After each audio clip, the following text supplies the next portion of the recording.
Forbidden Lines, a tale of love, guilt, and consequences.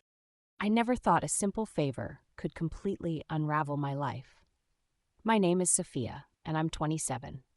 From the outside, my life looked perfect. I was married to Jack, my college sweetheart, and together we had built what seemed like a dream life in Seattle. Jack was a rising star in architecture, and I ran a thriving online boutique. We lived in a beautiful apartment with a view of the city skyline, surrounded by friends who adored us. But underneath it all, something felt off. I couldn't quite put my finger on it until Ryan came back into my life. Ryan isn't my biological brother. He's my dad's adopted son from his second marriage. When he joined our family, I was 16 and too wrapped up in my rebellious teenage years to care about bonding with an 11-year-old. To me, Ryan was just the quiet kid who lingered on the edges of family gatherings, always watching, rarely speaking. By the time I left for college, he was just a name I heard occasionally in family updates. Then, 6 months ago, everything changed. I was sitting at my desk one afternoon when my phone buzzed. It was Ryan. I hadn't heard from him in years, so I was surprised and curious. His voice was deeper, smoother, with a quiet confidence I didn't remember. He told me he had just landed a prestigious internship with a tech firm in Seattle, but was struggling to find an apartment on short notice. He asked if he could crash at our place for a few weeks while he figured things out. Without hesitation, I said yes. It felt natural to help him. When I told Jack, though, he seemed hesitant. "Are you sure this is a good idea?" he asked, his brow furrowed.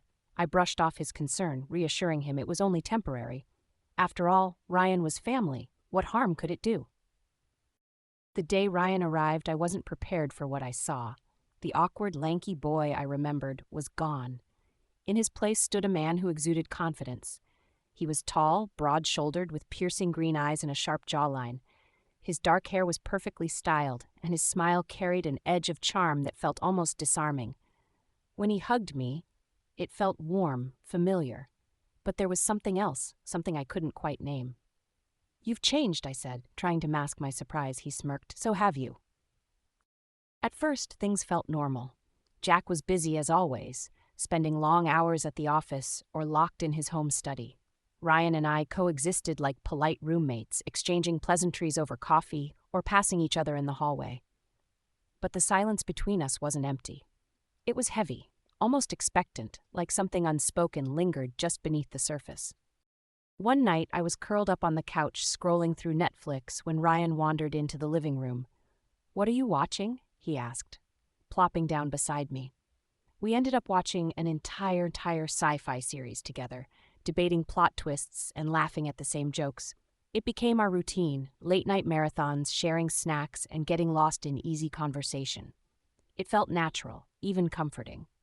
But somewhere along the way, the space between us on the couch got smaller. The looks lingered longer, and I started to feel something I hadn't in a long time, anticipation. It was during one of these nights that Ryan caught me off guard. The episode had just ended, and we were sitting in comfortable silence when he turned to me and asked, "Sophia, are you happy with Jack?" The question felt like a punch to the stomach. I fumbled for an answer. "Of course," I said too quickly. "Jack's a great husband. He's stable, kind, and—" "But are you happy?" Ryan pressed, his green eyes searching mine. I opened my mouth, but no words came. The truth was too complicated, too messy to admit out loud. Finally, I whispered, "Sometimes I feel like something's missing." "You shouldn't settle for something's missing," Ryan said softly.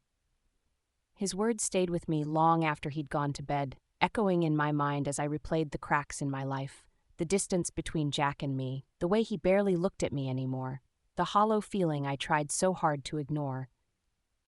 Meanwhile, Ryan was always there, ready with a joke to make me laugh, or a compliment that made me feel seen. He noticed the little things, how I liked my coffee when I was stressed, the way I tucked my hair behind my ear when I was nervous.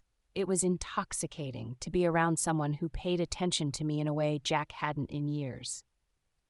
We started spending more time together. Morning jogs, cooking dinner, late-night talks that stretched into the early hours. Each moment felt effortless, natural, and yet charged with something I was too afraid to name. Then came the heat wave that changed everything. The AC in Ryan's room broke, and the temperature became unbearable. Jack was out of town for a business trip, so I offered Ryan the guest bed in our room. "It's just for a few nights," I said, avoiding his gaze. "No big deal." But that night didn't feel like no big deal. Lying in bed, with Ryan just feet away, the air felt thick with tension. I could hear his steady breathing, feel the warmth radiating from his side of the room.